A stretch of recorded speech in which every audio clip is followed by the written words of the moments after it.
आदाब, नमस्कार, अस्सलाम वालेकुम नाज़रीन। पल पल न्यूज के न्यूज रूम से मैं हूं आपके साथ नदीम अकरम। मोहन भागवत से मुलाकात करने के बाद इमाम उमर इलियासी ने राष्ट्रपिता का लक़ब जो है मोहन भागवत को दे दिया, जिसके बाद हर कोई यही सवाल कर रहा है इमाम साहब से कि हमने तो बचपन से किताबों में राष्ट्रपिता मोहनदास करमचंद गांधी है, पर इस मुलाकात के बाद तो आपने एक नया अध्याय ही लिख दिया, जहां चाटुकारिता की हद में इतना आगे निकल गए कि राष्ट्रपिता बताने में भी गुरेज नहीं किया गया मोहन भागवत को।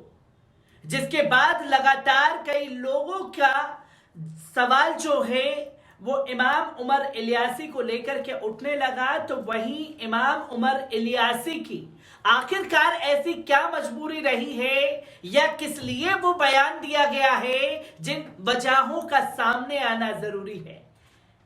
उसी दिन से लेकर के लगातार सर्च करने की कोशिश की तो इमाम उमर इलियासी का पूरा काला चिट्ठा जो है वो हम लोगों के पास आ चुका है और किस तरीके से वो बयान दिया गया है। और बयान के बाद इस पर डॉक्टर कासिम रसूल इलियास साहब ने क्या कुछ कहा है, पहले इस वीडियो पर नजर डाल लीजिए। देखिए, मोहन भागवत साहब की जो मुलाकातें मुस्लिम इंटेलेक्चुअल, सो कॉल्ड मुस्लिम इंटेलेक्चुअल से हुई है या फिर जमील इलियासी के ही वहाँ पर वो उनकी मस्जिद चले गए हैं, ये देखिए ये सिंबॉलिक गेस्चर से कुछ नहीं होने वाला है।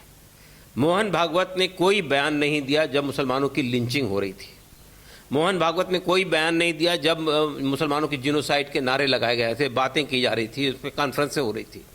मोहन भागवत ने कोई बयान नहीं दिया जब एक स्वामी साहब जो है, एक साधु संत जो है, वो ये कह रहे थे कि मुस्लिम औरतों का हम रेप करेंगे। मोहन भागवत ने कोई बात नहीं कही जब मुसलमानों के घरों को बुलडोजर से गिरवाया जा रहा था। तो अब ये मुलाकात कर लेने से या मस्जिद जाने से क्या मसला होने वाला है? ये सिंबॉलिक गेस्चर जो है किसी भी समाज के काम नहीं आते हैं। अगर आप रियली समझते हैं कि ये हिंदू मुस्लिम नैरेटिव जो खड़ा किया जा रहा है, और जाहिर है कि खड़ा करने वाले कौन लोग हैं? हिंदुत्व के लोग हैं, इनके लोग हैं जो खड़ा कर रहे हैं पूरे मुल्क में। उनको ना गिरफ्तार किया जाता है, ना उनको बैन किया जाता है, ना उस पर कोई कार्रवाई की जाती है, ना उसके खिलाफ सरकार कुछ बोलती है, ना उसके खिलाफ RSS कुछ बोलती है। तो एक तरफ तो ये रवैया है आपका, और दूसरी तरफ आप जो है मस्जिद चले जाएं, दूसरी तरफ आप एक बयान दे दें कि हर मस्जिद में शिवलिंग नहीं निकालना चाहिए। अगर आपका ये कहना था कि शिवलिंग नहीं निकालना चाहिए, तो आप ज्ञान वापी के ऊपर जो कुछ कार्रवाइयां हो रही है उसको रोक लाइए।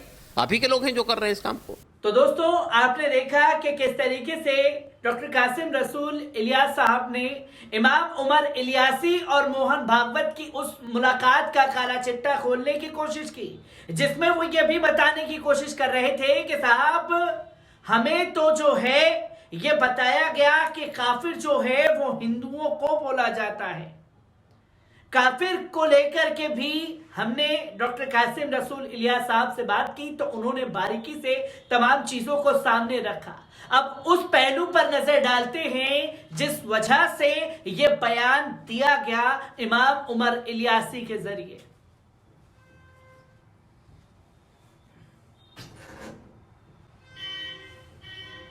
कल मस्जिद में जाकर जिस चीफ इमाम मौलाना उमर इलियासी से मिलकर मोहन भागवत आए हैं, उनका कच्चा चिट्ठा भी पढ़ लेना जरूरी है। शोएब इलियासी का नाम आप लोगों ने सुना होगा। TV crime show India's most wanted के ये होस्ट थे और समाचार पत्रिका ब्यूरोक्रेसी टुडे के संपादक थे।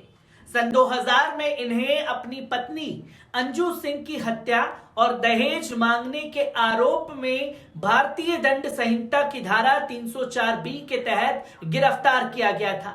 आरोप था कि 10-11 जनवरी 2000 की रात में अंजू सिंह पर तेजधार वाले हथियार से हमला किया गया। 20 दिसंबर 2017 को उन्हें हत्या के लिए दोषी ठहराया गया और आजीवन कारावास की सजा सुना दी गई। 5 अक्टूबर 2018 को दिल्ली उच्च न्यायालय ने उन्हें यह कहते हुए बरी कर दिया कि सजा को बनाए रखने के लिए उनके खिलाफ रिकॉर्ड पर कोई सबूत नहीं था। 8 फरवरी 2019 को दिल्ली पुलिस इस फैसले के खिलाफ उच्चतम न्यायालय पहुंच गई और उच्चतम न्यायालय ने हाई कोर्ट के फैसले के खिलाफ दिल्ली पुलिस द्वारा दायर की गई अपील को सुनवाई के लिए मंजूर कर लिया। कोर्ट ने कहा कि पीठ पहले ही अंजू सिंह की मां रुकमा सिंह की अपील सुनवाई के लिए स्वीकार कर चुकी है। न्यायमूर्ति एल नागेश्वर राव और न्यायमूर्ति एम आर शाह की पीठ ने कहा कि मामले में दिल्ली पुलिस की अपील को अनुमति प्रदान की जाती है। साथ ही 28 जनवरी को अपील पर सुनवाई के लिए मामले को संलग्न किया जाता है। सारी कृपा यहां रुकी हुई है। मामला उच्चतम न्यायालय में लंबित है। मोहन भागवत को राष्ट्रपिता कहने वाले इमाम उमर इलियासी के बड़े भाई यही शोएब इलियासी हैं। इन दोनों के पिता मौलाना जमील इलियासी थे, जो अनजान से अखिल भारतीय इमाम संगठन के प्रमुख थे और ये तत्कालीन आरएसएस प्रमुख संचालक के एस सुदर्शन के साथ घनिष्ठ व्यक्तिगत संबंधों के लिए अक्सर जाने जाते थे और अपनी पत्नी अंजू सिंह की हत्या के आरोपी सोहेब इलियासी को विश्व हिंदू परिषद विहिप और वर्तमान आरएसएस प्रमुख मोहन भागवत का बेहद करीबी कहा जाता है। आपको बता दें कि राष्ट्रपिता कहे जाने पर राष्ट्रीय स्वयंसेवक संघ प्रमुख मोहन भागवत ने गुरुवार नई दिल्ली की एक मस्जिद में ऑल इंडिया इमाम ऑर्गेनाइजेशन के प्रमुख इमाम उमर अहमद इलियासी से मुलाकात की थी। इसी मुलाकात में इलियासी ने मोहन भागवत को राष्ट्रपिता और राष्ट्र ऋषि तक कहने में गुरेज नहीं की। मोहन भागवत के लिए इलियासी इस विशेषण को लेकर विवाद हो गया है। कई जानी मानी हस्तियों ने इलियासी की आलोचना करना शुरू कर दिया है। उन्होंने कहा कि मोहन भागवत की तुलना महात्मा गांधी से कर दी। हैदराबाद हाउस से जहां विदेशी राष्ट्राध्यक्षों से भारत के पीएम मिलते हैं, वहां से कुछ 100 कदम के फासले पर मौजूद मस्जिद में गुरुवार को अचानक आरएसएस प्रमुख का आगमन हो जाता है। इसके बाद इमाम उमर इलियासी ने बयान दिया कि मोहन भागवत वहां पर उनके निमंत्रण पर आए थे। वो राष्ट्रपिता और राष्ट्र ऋषि हैं, उनके आने से बेहद संदेश जाएगा। बस क्या था, आपसी बातचीत, मोबाइल फोन्स की चर्चाओं और सोशल मीडिया पर पूछे जाने लगा कि राष्ट्रपिता शब्द जो अब तक महात्मा गांधी के नाम के साथ लगाया जाता है, उसे मोहन भागवत के लिए इस्तेमाल करने वाले मुस्लिम धार्मिक नेता उमर अहमद इलियासी आखिरकार कौन है। इमाम उमर इलियासी ने बताया कि इरादा महात्मा गांधी से यानी कि मोहन भागवत की तुलना करना नहीं था और राष्ट्रपिता शब्द का प्रयोग दोनों व्यक्तियों के लिए राष्ट्र के प्रति समर्पण के संदर्भ में था। दिल्ली से सटे मेवात से ताल्लुक रखने वाले उमर इलियासी राजनीतिक पहुंच रखने वाले मौलाना जमील इलियासी के पुत्र हैं और उनका परिवार दिल्ली के कस्तूरबा गांधी रोड पर स्थित गोलाकार मस्जिद की इमारत का फर्ज पिछली 2 पीढ़ियों से निभा रहा है।